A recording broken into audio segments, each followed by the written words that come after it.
Vivimos en una sociedad donde Dios ha sido desplazado de las instituciones y de la mentalidad de muchas de las personas.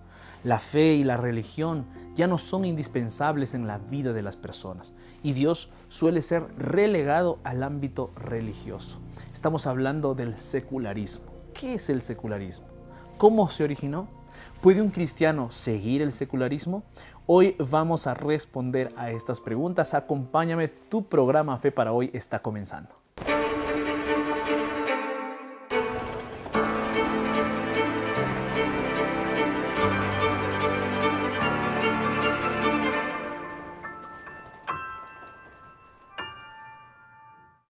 Vivimos en una sociedad predominantemente secular. Las instituciones políticas y públicas están separadas de la religión. Las leyes, la ciencia, la educación, la economía y los deportes se han emancipado de la religión. La mentalidad de las personas también experimenta una mayor o menor independización de la religión. En muchas de las decisiones de las personas, Dios ya no está presente. La confianza excesiva en uno mismo o en las instituciones desplaza a Dios y lo confina al ámbito religioso de la vida. En este fenómeno está implicado el secularismo. Seguramente has oído la palabra secularismo, pero ¿qué es el secularismo? El escritor agnóstico británico George Holyoake acuñó la palabra secularismo a mediados del siglo XIX con la finalidad de designar una ética independiente de la religión, pero a su vez diferenciable del ateísmo. Para Holyoake, el secularismo debía promover el bienestar humano siguiendo principios materiales naturalistas, no religiosos ni teológicos. Desde sus inicios, vemos entonces que el secularismo se opone a lo religioso, pero sin llegar necesariamente al ateísmo. Es decir, lo secular equivale a no religioso, pero no a ateo. Esa fue la propuesta inicial. Sin embargo, podemos encontrar en la Enciclopedia Británica una definición más general y contemporánea. Según la Enciclopedia Británica, el secularismo es cualquier movimiento que se aparta de lo sobrenatural para centrarse en la vida terrena. Esto quiere decir que el secularismo no es un movimiento en sí, como por ejemplo el humanismo, sino una característica que puede estar presente en un movimiento o en una corriente de pensamiento, en la política o en la mentalidad de las personas. Por esta razón, el teólogo estadounidense Charles Sproul, en su libro Marcando la diferencia, impactando la cultura y la sociedad como cristianos, él presenta al secularismo como un paraguas que abarca varias corrientes filosóficas, como el humanismo, el pragmatismo, el naturalismo, el pluralismo, el relativismo, entre otros. Estas corrientes tienen en común una visión del mundo donde no hay un Dios trascendente ni vida eterna. Solo tenemos este mundo que percibimos con nuestros sentidos. Pero veamos un poco de historia sobre las raíces del secularismo. ¿Cuándo comenzó el secularismo en el mundo occidental? En su artículo Secularismo y Religión, Stephen Kettle menciona los orígenes de lo que luego se convertiría en el secularismo. La palabra secularismo proviene del latín seculum, que significa generación, época o edad. Para los latinos, decir este siglo significaba decir esta época. Pero el origen del concepto actual del secularismo no se relaciona precisamente con generación, con época o siglo. Entonces, ¿cuál es el origen de este concepto? Su origen se remonta a la Edad Media, donde la palabra secular adquirió un significado peculiar en los monasterios. Los monjes cristianos se referían a la vida en comunidad, es decir, la vida en los monasterios, como religión, y en contraposición llamaban secular a la vida fuera de las comunidades monásticas. De esta manera, los términos religioso y secular se formularon como elementos opuestos. Uno refiriéndose a la esfera religiosa monástica y el otro a los lugares, cosas o prácticas e ideas fuera de esa esfera religiosa. Sin embargo, la diferencia entre lo religioso y lo secular en la Edad Media no es equiparable a nuestro concepto actual de secular. En ese entonces, lo religioso no se restringía a los monasterios, porque lo religioso permeaba la vida fuera del monasterio. Lo secular simplemente era todo aquello que se encontraba fuera de los monasterios, donde la vida religiosa era más estricta. Entonces, ¿cuándo surgió el secularismo? En otras palabras, ¿cuándo lo religioso dejó hasta cierto punto de permear la vida de las personas? ¿O cuándo empezó a ponerse a un lado los elementos religiosos en la sociedad y la cultura? Mira, la Enciclopedia Británica refiere que el secularismo surgió como respuesta a la fuerte tendencia religiosa de la Edad Media. En Europa, en la Edad Media, la gente solía estar enfocada en los asuntos religiosos y en la vida en el más allá. Pero esto cambió. Cambió con la aparición del humanismo en la época del Renacimiento a partir del siglo XIV. Allí los intelectuales empezaron paulatinamente a interesarse en el ser humano, en sus logros culturales y en su potencialidad creativa, tomando como modelo no la Biblia ni el cristianismo, sino la filosofía, la literatura y las artes grecorromanas. El ser humano pasó a ser el centro de interés. Un ser humano virtuoso que, educado en los valores grecorromanos, sería un mejor ciudadano. Estos son los orígenes de lo que después sería el secularismo. Pero había todavía un largo camino por recorrer. El secularismo, entendido como una esfera opuesta o separada de la religión, se fue intensificando en el plano político con la Reforma Protestante. Así, por ejemplo, en el pensamiento de Martín Lutero, el gobierno no debería interferir en los asuntos religiosos, sino limitarse a los asuntos civiles. Sin embargo, en la práctica, en Europa, los estados no eran laicos porque sus príncipes eran católicos o protestantes. Fueron los bautistas, por un lado, y el filósofo inglés John Locke, por otro lado, quienes dieron un impulso adicional a la separación iglesia-estado en el siglo XVII. Pero será solo en el siglo XVIII, con las ideas de la Ilustración, que la separación iglesia-estado comenzaría a consolidarse. Los pensadores de este movimiento estaban de acuerdo en que el Estado debía legitimarse no por la aprobación de la Iglesia, sino de los gobernados, y que el Estado no debía inmiscuirse en los asuntos religiosos y viceversa. Pero hay que recordar aquí que el proceso de secularización, es decir, la separación de los ámbitos religiosos y no religiosos, tuvo su origen no en el ateísmo, sino en los pensadores cristianos. Ahora bien, hay que diferenciar el secularismo de lo secular. Esto es un punto muy importante para diferenciar. Un cristiano no puede seguir el secularismo, como veremos más adelante, pero sí puede apoyar una política secular. ¿Por qué? Porque la política secular separa lo religioso de lo no religioso, pero con la finalidad de garantizar la libertad de la fe, la igualdad, la paz y la democracia.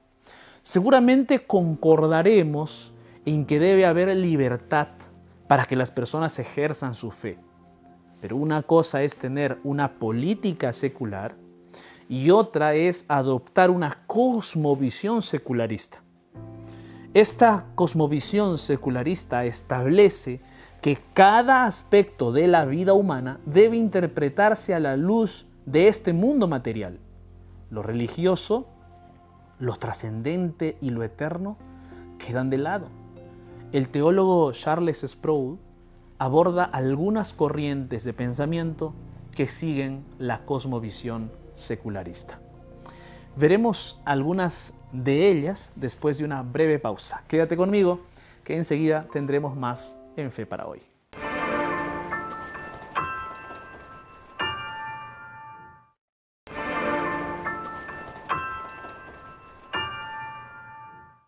En el bloque anterior estábamos hablando acerca de cómo el teólogo Charles Sproul aborda algunas corrientes de pensamiento que están presentes dentro de la cosmovisión secularista. Ahora empecemos hablando acerca de algunas de esas corrientes de pensamiento como el humanismo. El humanismo es una corriente filosófica que se centra en el ser humano. Para el humanismo, el ser humano es el punto de partida de toda investigación. Ahora bien, el humanismo tiene aspectos positivos, por ejemplo, busca el bienestar, busca la dignidad y el desarrollo del potencial del ser humano basándose en la moral y la libertad. Todos estaríamos de acuerdo en que debemos buscar el bienestar, la dignidad y el desarrollo del ser humano. Sin embargo, el problema radica en quién es el centro del humanismo. Para esta corriente del pensamiento, como dijo el filósofo griego Protágoras, el hombre es la medida de todas las cosas. El hombre es la norma por la que se definen los valores y los ideales. Se trata entonces de una visión antropocéntrica, una visión donde el hombre es el centro, es el principio que le da sentido a la vida. Pero cuidado. Una visión humanista de la vida no tiene que ser necesariamente atea. Puede ser agnóstica o incluso indiferente a lo religioso, que es peor.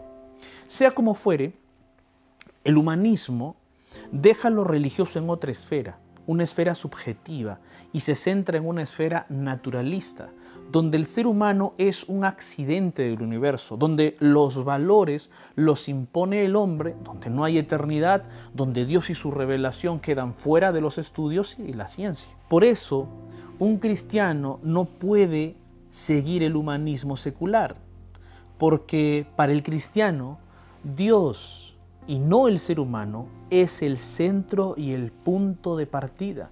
El ser humano no es producto del azar, sino una creación especial a imagen de Dios, una creación que solo puede alcanzar su máximo potencial recuperando la imagen divina por medio de la obra transformadora del Espíritu Santo. El ser humano entonces es una creación con un destino eterno en Cristo. Salmos capítulo 36, versículo 9, aquí el texto bíblico dice: porque contigo está el manantial de la vida. En tu luz veremos la luz.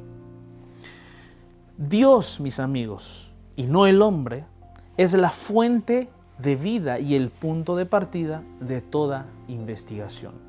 Otra corriente de pensamiento impregnada por el secularismo es el existencialismo, que nació a mediados del siglo XIX y se consolidó a mediados del siglo XX. El existencialismo se centra en los problemas de la existencia del ser humano. Para el existencialismo, el hombre es un ser que existe en un tiempo y un espacio determinados. Semejante al humanismo, el existencialismo busca entender cómo puede el hombre alcanzar una vida más productiva y plena. Hasta aquí podríamos concordar con el existencialismo, en que el hombre es un ser que existe en un tiempo, un espacio y una sociedad determinadas, concretas, no abstractas, que es importante saber por qué y para qué existimos y que debemos buscar alcanzar una vida plena. Sin embargo, el existencialismo sostiene que la vida no tiene un sentido predeterminado, sino que cada uno busca el sentido de su vida. Nadie eligió vivir, por lo tanto nosotros decidimos nuestra identidad y nuestro propósito, no Dios, ni otra persona, ni la naturaleza. Y entonces, ¿cómo encontramos nuestra identidad y nuestro propósito? Según el existencialismo, lo encontramos cuando vivimos experiencias profundas como la ansiedad y la culpa. Por ejemplo, uno de los filósofos más populares fue el francés Jean-Paul Sartre, que escribió El ser y la nada y también la novela Náusea. Ya por los títulos puedes notar el pensamiento de los filósofos existencialistas. Y este pensamiento alcanzó incluso a la cultura y a las películas. ¿Cómo? Cambiando la temática del optimismo al pesimismo, de un amor romántico a un amor pasional y desenfrenado. El sexo, la violencia y la angustia se apoderaron de los cines. Sin embargo, también hubieron expresiones culturales que estuvieron en contra de esto. Por ejemplo, la película Rocky de Sylvester Stallone, cuyo final no termina en angustia, sino en una resonante victoria. Esta película se aparta del patrón existencial de la época. El existencialismo no armoniza con el cristianismo, porque su búsqueda de sentido a la existencia sin Dios lleva a la angustia existencial. Sin embargo, nuestra vida sí tiene un sentido, una identidad y un propósito eterno que Dios nos otorga cuando nos entregamos a Él. Debemos preguntarnos, ¿por qué existimos? ¿Cómo podemos ser auténticos? ¿Y cuándo somos realmente nosotros mismos? Pero las respuestas las encontramos solamente en Dios. Jesús nos asegura en el Evangelio de Juan, capítulo 10, versículo 10, el texto dice así: yo he venido para que tengan vida y para que la tengan en abundancia. Otra corriente de pensamiento impregnada por el secularismo es el pragmatismo. En ese pensamiento lo más importante no es describir la realidad, sino actuar y vivir de una forma más eficaz. El pragmatismo considera que el conocimiento debe verse siempre en términos de los efectos prácticos que puede producir. Lo que motiva y justifica nuestras experiencias y nuestras decisiones son la eficacia y la utilidad para alcanzar nuestros objetivos y satisfacer nuestras necesidades. Sin embargo, el pragmatismo deja a Dios y la religión a un lado y procura encontrar el bien siguiendo los postulados evolucionistas naturalistas, es decir, darwinianos, por lo que el hombre no es más que un animal evolucionado producto de las prácticas sociales más eficaces. ¿Cómo se manifiesta el pragmatismo en nuestras vidas? Una forma es cuando una persona cree en Dios solo porque le es eficaz y útil. Si creer en Dios no me es eficaz, entonces creo en alguna otra cosa que lo sea. Este es un caso triste que muchos podrían estar siguiendo inadvertidamente. ¿Es malo satisfacer nuestras necesidades y alcanzar nuestros objetivos con eficacia? Claro que no. Pero el pragmatismo solo se enfoca en ello. El bien último son los resultados prácticos. Y esto, mis amigos, no concuerda con la Biblia. Para el creyente, las experiencias deben basarse en una relación de confianza en Dios, donde Dios y no los resultados prácticos dirigen nuestra vida. ¿Hay que buscar la eficacia? Claro que sí, pero no como un fin, sino como una manera de vivir una experiencia de crecimiento con Dios. Para el pragmatismo no hay vida en la eternidad, solo hay esta vida. Lo que importa es lograr resultados óptimos en esta vida. Pero Jesús pregunta, en Mateo capítulo 16, versículo 26, Jesús pregunta diciendo así: ¿de qué le sirve ganarse el mundo entero y perder la vida eterna? ¿Habrá algún valor terrenal que compense la pérdida del alma? Recuerda que después de todo, mi amigo, mi amiga, la mayor eficacia y los mejores resultados los obtenemos cuando entregamos nuestros planes a Dios. Salmos 37:5 nos exhorta: encomienda a Jehová tu camino y confía en Él, y Él hará. Otra corriente de pensamiento impregnada en el secularismo es el relativismo. El relativismo entiende que no hay un referente absoluto por el que podamos determinar las creencias, los comportamientos, la moral y la ética humana. En el relativismo, cada grupo humano determina qué es lo bueno y lo malo, qué es verdad o mentira.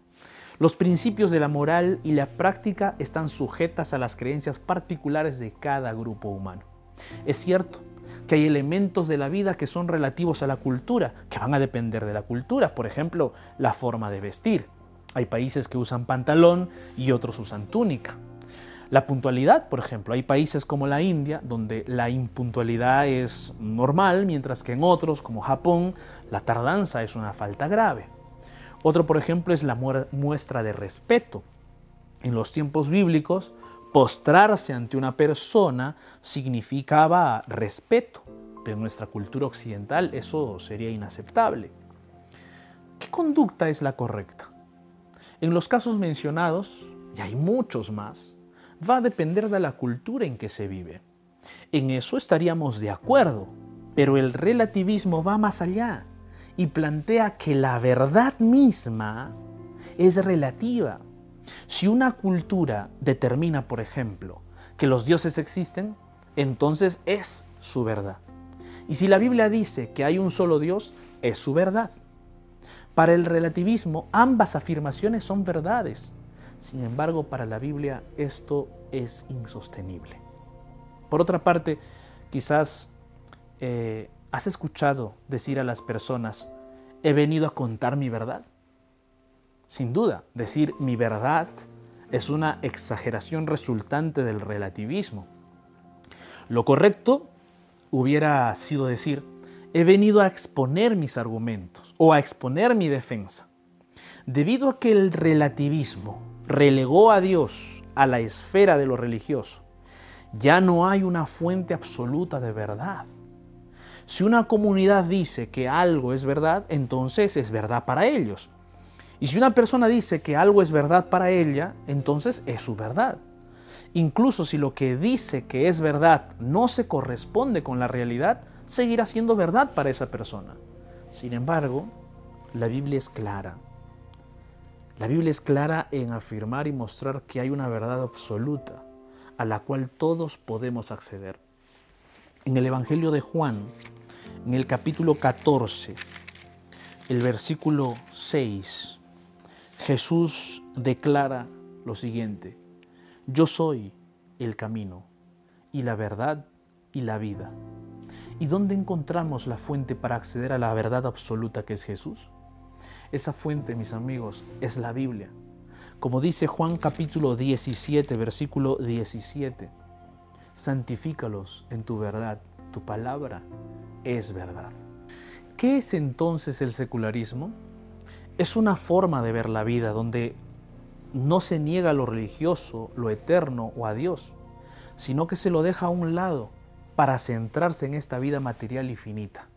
Cuando dejamos a Dios en la iglesia y en las reuniones espirituales, cuando nuestra mirada no trasciende este mundo perecedero, cuando no vemos nuestra vida y los acontecimientos a la luz de la eternidad, estamos adoptando la mentalidad del secularismo. Pero un cristiano no puede seguir el secularismo, porque para el cristiano Dios es todo en su vida. El creyente tiene otra mentalidad, otra cosmovisión, donde Dios está siempre presente, donde Cristo lo llena todo en su vida y forma parte de cada ámbito de su vida, dándole sentido a su existencia y llenándolo de futuro y esperanza eterna.